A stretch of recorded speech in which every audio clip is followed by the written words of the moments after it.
Greetings, good people. Welcome back to another episode of Leaders and Learners, where we all know that the best leaders are lifetime learners. And today's guest is Khadijah Butler. She's founder and president of the Craig D. Butler Scholarship Foundation, a Philly-based nonprofit built in memory of her father, Craig D. Butler, who was murdered in 1999. Khadijah didn't just respond to a tragedy with grief.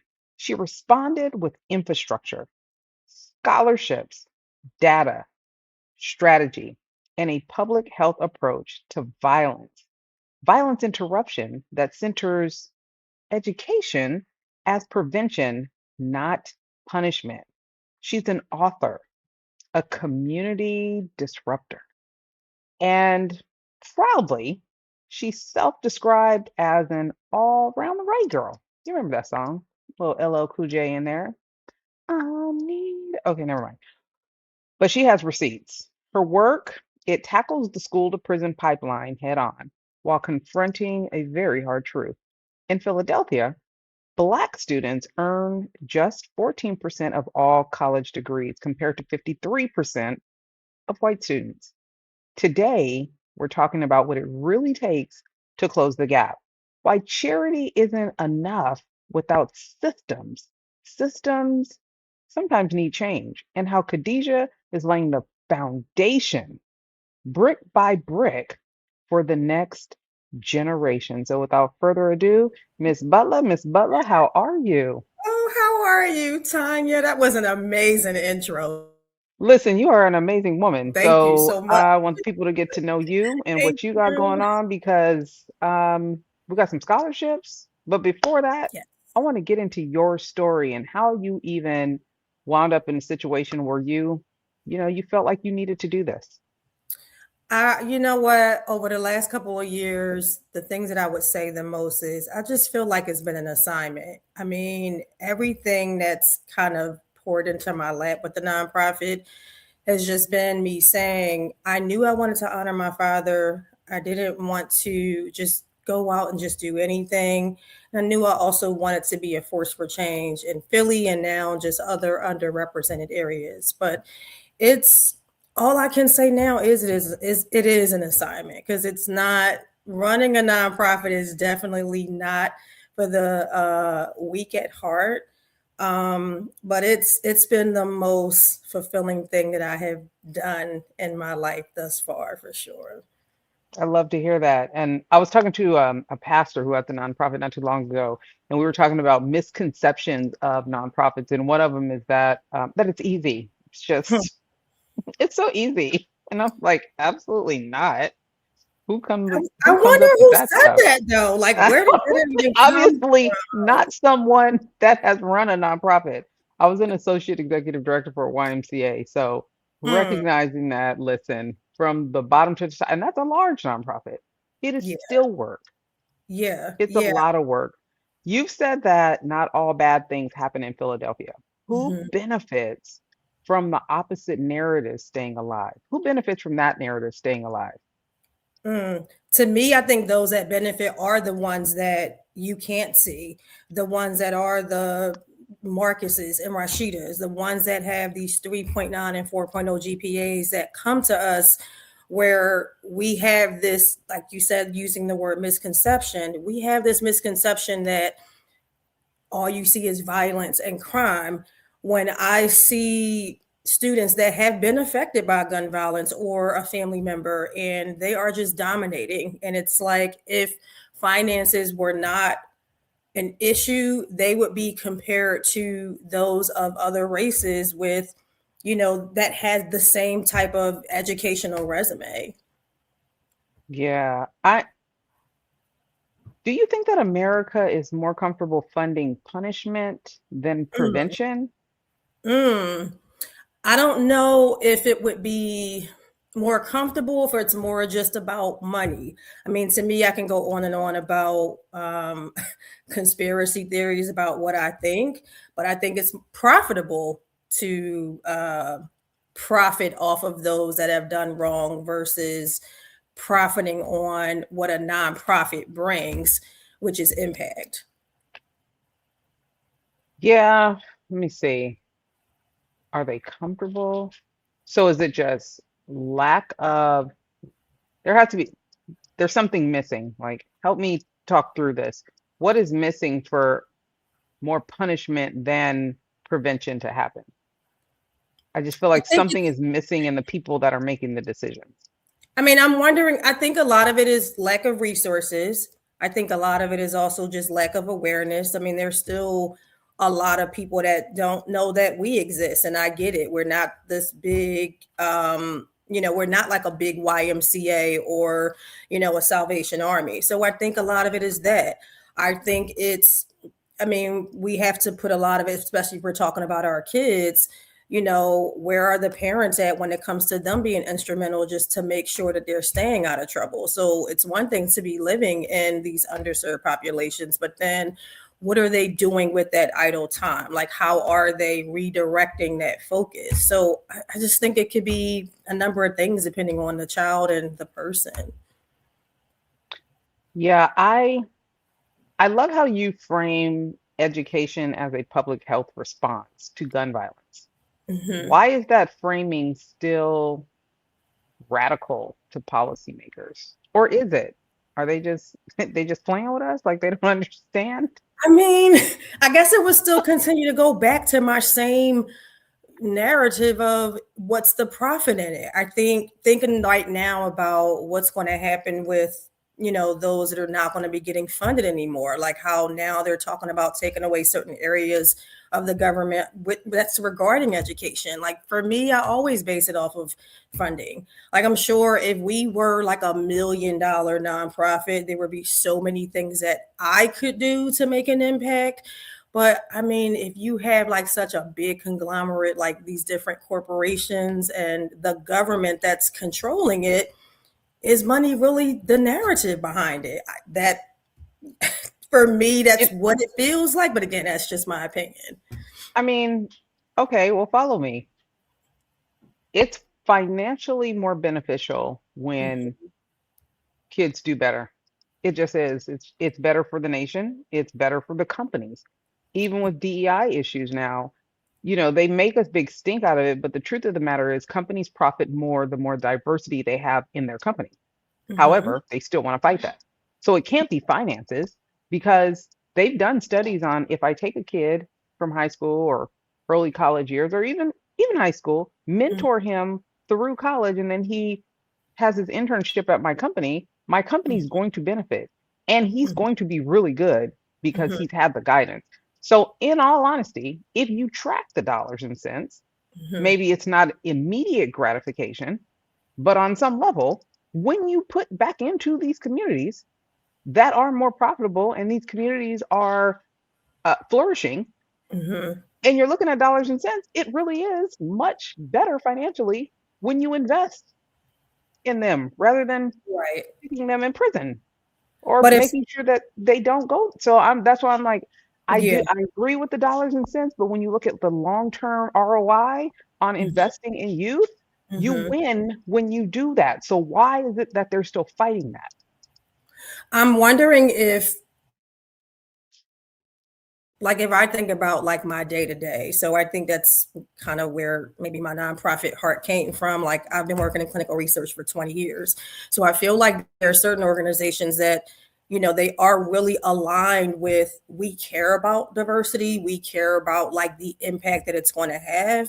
But then I've been to other organizations where that's not one of the pillars, like that's not part of the mission. So, I mean, sure, there are some that are invested in corporate social responsibility because I don't know, maybe that's a part of what they would like to get to. Yeah. But I mean, perhaps it's their mission, like that's what I've seen. Like that's what if it's not about money, then it's how are you really driving it? Like what's most important to you, right? Yeah.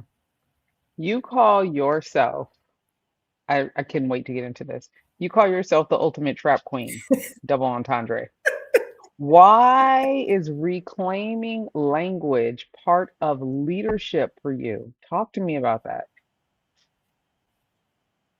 Mm. I mean, well, number one, language is important. And I definitely think it's part of a lost art. I'm not sure if it's social media. I'm not sure if it's, us being isolated, us being behind a phone. It's really important for you to be able to have a narrative, just your own narrative, individually, and just whatever you stand for. So I find that, for those that are not tackling it, or for those that don't find that having your own narrative voice, um, I don't know. I find it to be very sad. I find it to be, the things that people are, I don't know. It really saddens me sometimes when I think about like what people care about. And language and education and advancement is not one of them.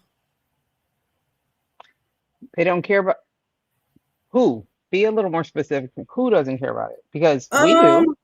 Um, right. I think we do, but I feel like so I just got on social media once I started my nonprofit. And Okay. some of the things that I see, I'm kind of like, why did I Blown do this? away. Why did I get on here? But I mean, it's the gift and the curse of you trying to bring awareness. And some of the things that I see sometimes is like, is this what we're spending most of our time on, especially now when we have the screen timer to tell us how much time we're spending online. So it's like, and I can't say it's the mass majority. I can't say, I mean, perhaps to me, I do find that there are some of our youth, because when I've done scholarship workshops, sometimes I've found that they just have not been engaged because they're so engaged in what's going on around them. So I can only speak to my youth and then some of the some of the foolery I see. But I don't know. It's just sad sometimes. I'll tell you the most disturbing thing I've seen recently. It was a hip hop artist who was online talking about kids need to prioritize entrepreneurship and not reading. You don't have to read a book. You can just go online and have it read to you. And I was like, okay, I'm gonna need you to explain to me how they are going to understand their finances because literacy, he was like, they need financial literacy. No. Financial literacy starts with literacy. But this was a grown man who has had a full couple of decades hip Yeah. hop career. Why would you get on a platform and Mhm. say that? Like, And Tanya, this is the other thing. I feel like, especially now with this AI that's coming out, because with me starting to record my audio book, the engineer that I have, like, he teaches all these courses, right? And so he's asking me these questions about how do I feel about it. And I'm like, I mean, to some degree, I think is great, but it's doing the work for you. Like, you don't have to be polished or articulate anymore. Like, AI is doing it, right? And so in the case of even this rapper that you're speaking to, I mean, I'm not sure if he understands his power of the impact he has. Like, it's certain things I can't even do now. And I'm like, I'm just little old Khadijah. Like, why does it matter what I do? But I know I know people are watching. So I feel like it's both of those things. yeah, and here's the thing. And I know, I think it's good. You're new to it, so you're not burnt out yet. So you're still kind of open to probably learning some things. When you're new to things, you're more open. I've been Mhm. doing this for a very long time. One thing I know for sure is there are trends and fads. This one will die out. This one will die out. People are already starting to get sick of it. I put it on Threads the other day. I was like, is it just me or are people getting tired of these AI images? Oh my God, it just blew up. We're all like, okay, that was fun, but we need to Yeah. get back to doing things like reading, writing, communicating, the humanity that people really crave, that the human experience craves, will not allow for things like that to continue in large scale because it's not palatable. It's just not. We know it's not real. We know it's not from a creative mind. It's Mhm. from a machine. So with that being said, I'm just giving you a little hope, like it's gonna go I away. hope Like there's so. some things about it, and because we've been living in the world of AI for a very long time, we Mhm. have. Like if you have spell check, that is AI. Yeah. But to this extent, and when Mhm. things go over the top, usually they eventually die a slow death. So we're going to get back to get back to our kids learning, wanting to read and write, because who wants to get cheated out of their money? You don't know how, you don't know. That's the other thing. People are always telling us what we should be doing. You ain't telling your kids that. And You, see, to add to that though, I feel like the other part, especially these kids now, they don't have that. And it's not even a street smart thing. It's more than that. It's that lack of discernment. It's just that lack of, like, you should know better. Certain things yeah. you just shouldn't do. So, I mean, did the time that we come up in, was that our advantage? And now they don't have, like, you know what I mean? So, oh, Even though we sometimes, went through a lot, I do think I honestly think that resilience is something that came with how we grew up. for And a sure. lot of these kids now, because if you start thinking about it, a few years back, maybe like 10 or so years back, that's when they started having the conversations about your feelings, your feelings. Yes, your feelings are important, but when your mama says no, it's still no. Yes. It's still no. And authority started having less, uh, less power. Mm, And that in itself, you're talking about the parents that your kids, the parents of the kids that you take care of, I'm sure they have their hands full at this moment trying to figure out the balance between how they were raised and how they're being told they need to raise their kids. You yes. know? Yes, yes.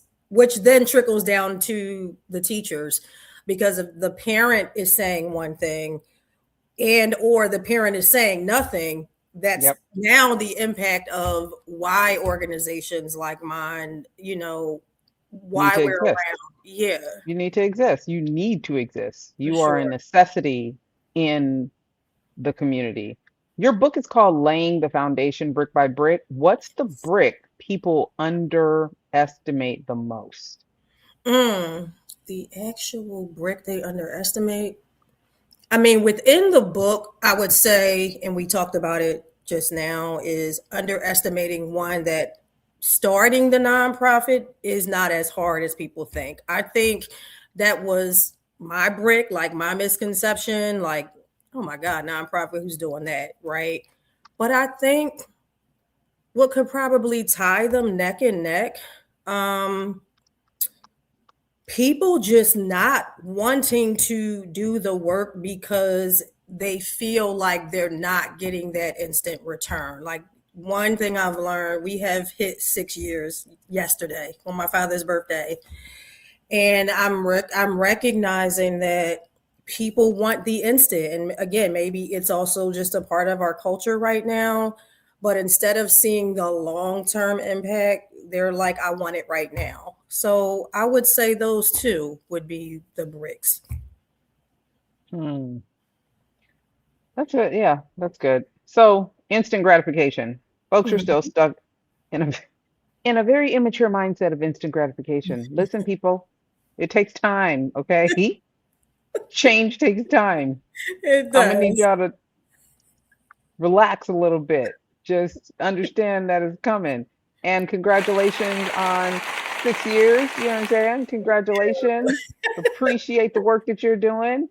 I hope you continue to thrive and bring Thank you. in new kids and touch Yes. parents. But I do want to ask you on that note, how do Black women leaders walk the line Mm. being palatable and Mhm. being powerful? And why do we still have to choose? I think, well, one, it's language, like you said earlier. I think there are certain things that we can say.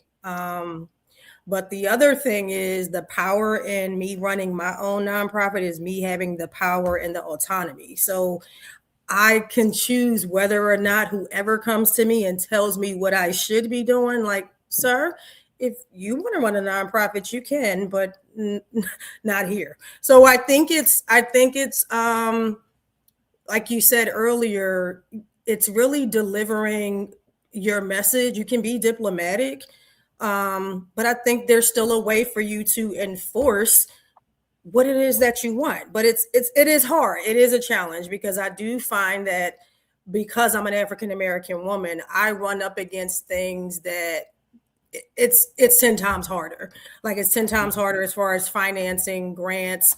Like I said earlier, I'm constantly being watched. It's I think if I did not have the battery in my back of my father's story and my last name, I can see why people quit for sure. I don't know. Maybe they just be watching you because you're so beautiful. But Oh, thank that's you. just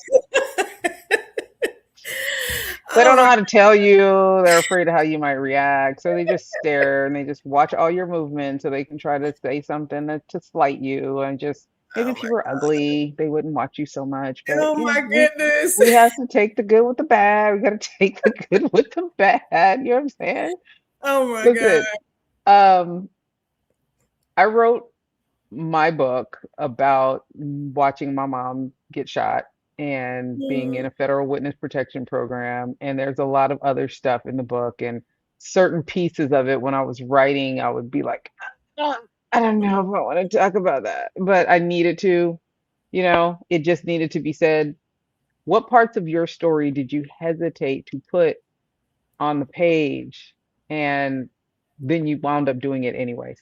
I think really it was like my first chapter. Because in my first chapter, I talk about I did not want to write a book. I didn't. Like there are people who, they're like English majors and they are looking for these big publishing houses. I was very me. I was very transparent. Like I didn't want to write the book, but then also just talking about because I was crying as I was writing the manuscript, crying, just talking about how recognizing at the time when my father passed and he died, like I was in such a state of shock that it took me a long time to really recognize that I was not going to see him again. So like writing that I knew I had to because I knew it was going to speak to the audience, but writing that in, I mean, I'm crying like crying while I'm doing it. So it's just a unnecessary or a necessary evil, I should say, and I'm glad I did. Was it like a therapy to you? Kind of? Was it Yes, therapeutic? yes, very therapeutic, very cathartic. I think writing it down and seeing it, but I think hearing there would be people who would reach out to me when I released my first edition and they would say it was one woman in particular. I remember her and she's like, my brother just died and I read your book and it really inspired me to find a way to honor him, not just through a scholarship, but just to remember him, like to have something that I could just hold for him. And I feel like you gave me that. So I am definitely one of those long term, like seeing what it does for someone. And I'll get through my own stuff later. I love that. Mm. It takes strength, though. First of all, writing a book is not easy. Okay. Getting from thoughts to writing to then the editing and the publishing and all the things. And now you're doing the other part of it, right? Mhm. I want to talk about this audio book that's coming out, though. So for those Yes. that haven't gotten the book, who needs to hear this while commuting, while working out, while surviving their own grief? I think those that have been through any form of grief, not necessarily those of gun violence, those who want to start a nonprofit, but they don't have the actual step by step tools, and someone who likes to listen to an audio book that is not boring. That was my main focus. Like it needed to be in my voice because it's me going through the experience of my father, but I also wanted, Philly to relate, like, because that's who I am through and through. But I also wanted it to be very honest and very raw, so that people would be able to say, "Okay, I'm not going to stop midway." That's dope. I want you to think about 5 years from now. All right. 5 years from now, what metric matters to you more? Scholarships awarded or policies shifted? Policy shifted Okay, talk to me about 1000%. that. So when I first started out, the one thing I tried to do was connect with policy holders, especially those that are in Philadelphia and then the surrounding counties of Jersey. When we, I don't want to give him any, you know, conversation, but I will. But when we found out the guy um, that murdered my father, we found out that they wound up releasing him, and we didn't get any form of like notification at all. And the notification they gave was they sent it to the address that my father was still at. Now it's been over 26 years since my father's murder. And so my biggest issue is I'm always really big on change. Like I would love to, you know, give 10, 15 scholarships per year. But for me, it's all about if there's something that I can do on a global level, that has been like my one thing that I need to do with this nonprofit, 1000%. Oh, that has to be tough though. Like you're talking about it like it doesn't bother you. Does it still bother you? It does. I mean, yesterday I was, you know, was posting about, oh my God, it's our 6th year. I cannot believe I've been doing this for 6 years. And then like I saw a picture of my father and I just started crying. Like it never leaves you. Like I think that's the thing that I try to tell people when I meet them in person. Because we just did an MLK event. We do one every year. You know, the whole anti-violence theme. Hmm. But I think it's I had to more so tell it to myself. Like I'm a project manager at heart. So like for me, everything is about time and money.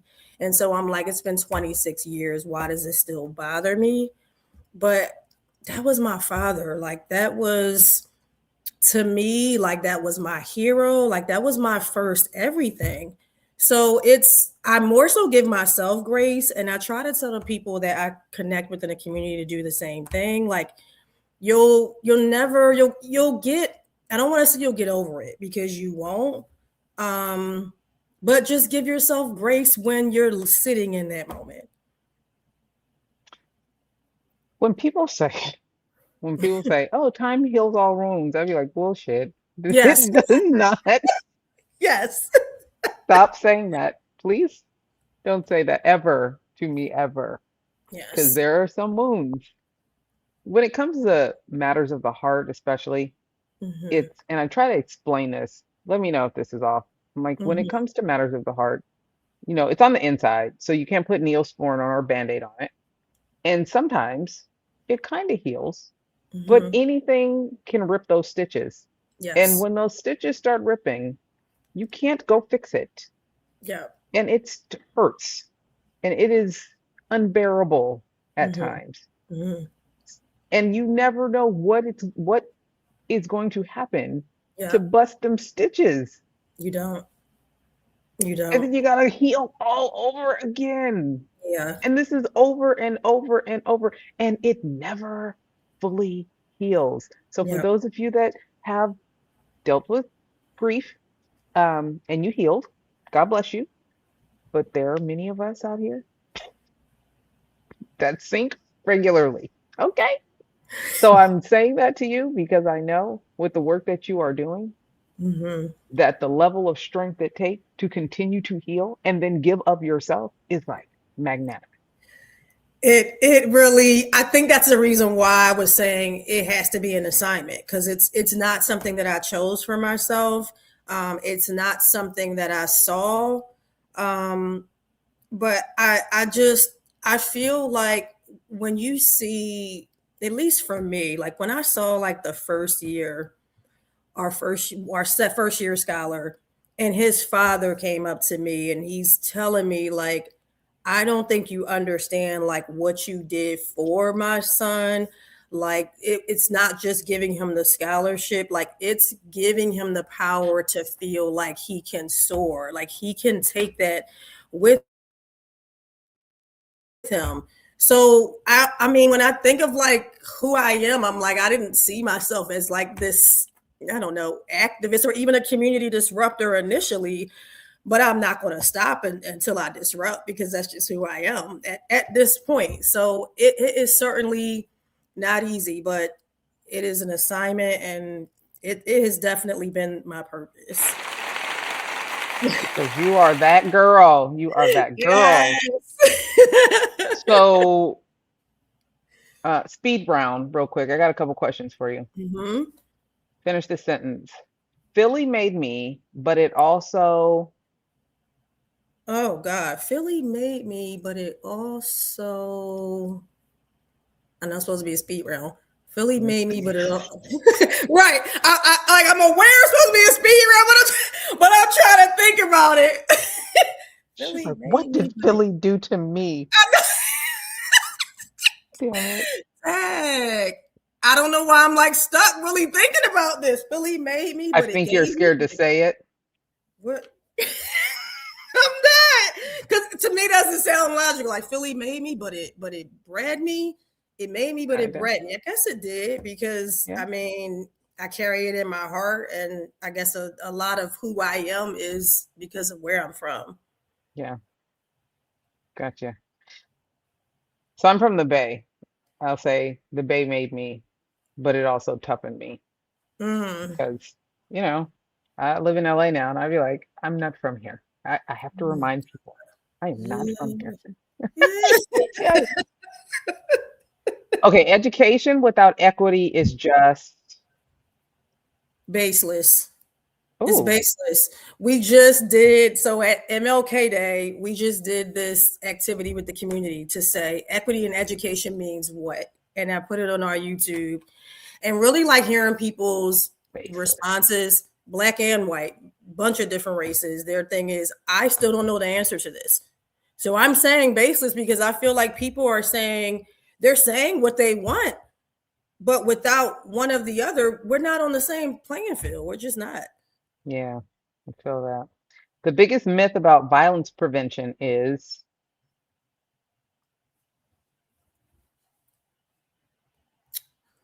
Biggest myth about violence prevention is that it is a myth.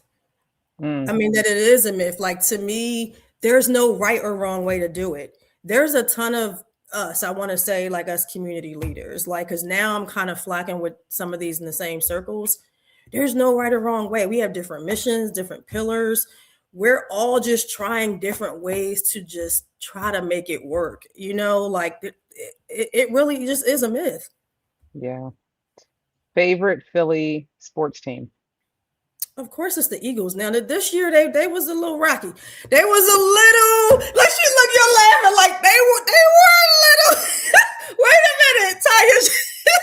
They were a little suspect. I don't know what was happening. I had to turn the remote off half the time. They would drive you to drink, but that is the team.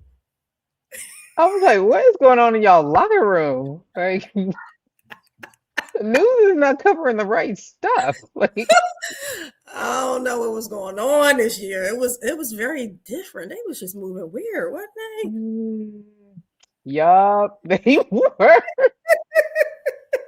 Favorite Philly food? Of course, it's the cheesesteak at a certain place, though. 𝐊𝐡𝐚𝐝 to me is the best. Maybe Max's, but 1,000%. Okay. Favorite Philly celebrity? Ooh, God. I love Jill Scott. I love Okay. Kevin Hart. I know I'm supposed to not only just say one, but it's hard. I'll Okay. say those two, if I can say two.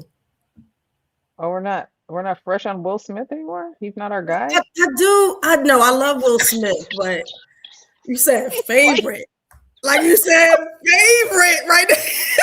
We said favorite right now. Like we love Will Smith. He probably, like probably number 9, but it's a few other. oh, he's still top 10? All right, Yeah, bet. yeah, I'm yeah. He's actually still watching touching. his special on National Geographic right now. Is it He's somewhere good? in the Amazon chasing a green snake, so I gotta finish that. Like, have you doing stupid stuff? It's stupid. So I Oh don't know. God. Oh, last one. And this isn't for speed. It's what does the name on the building? What kind of legacy does the name on the building leave? You mean just my foundation, or you're just Mm-hmm. saying like non? Yep. Okay. Yours. Hmm. I would say family. I feel like my family is at the root of all of this. Like, I would not be able to do half the things that I'm doing without them. It's the mission behind what I'm doing. It's what I see in my scholars. They have such a strong family unit. Like, that's the biggest piece. So to me, sure, the education and anti-violence and donating and community, but it's family. And so community can be part of the family as well. I love that. Well, let the people know how they can support, they can follow your story, and how they can get their hands on the book and the ebook. So the book is out now on all platforms. The ebook is coming. I just uploaded files, so it is coming in March. I will be announcing dates sometime soon. You can follow me at CDB Scholarship, and you can visit our website at www.𝐿𝐴𝐚𝐡𝐷ButlerScholarship.com. The applications are also there as well. Well, again, thank you for being here. I appreciate you. I love the work that you're doing. Please keep in touch. And if there's Will anything else that do. we can do to support you, let me know. When you have something new, come back and talk to us about it. I sure will. Thank you so much, Tanya. Thank you. You guys have a good rest. Hey, thanks for showing up to the podcast where we all know that the best leaders are lifetime learners. When you get a sec, take a moment, leave a comment. What you think about today's episode, and share it with someone that you know could use the gems that were dropped today. Follow and subscribe. You don't want to miss who's coming up next. You never know who could show up here and what they could say. For your professional needs, marketing, PR, communications, and leadership, make sure you follow us on all social media platforms at Sand and Shores, or hit us up at sandandshores.com. Again, thanks so much for showing up. We appreciate you, and we'll see you soon.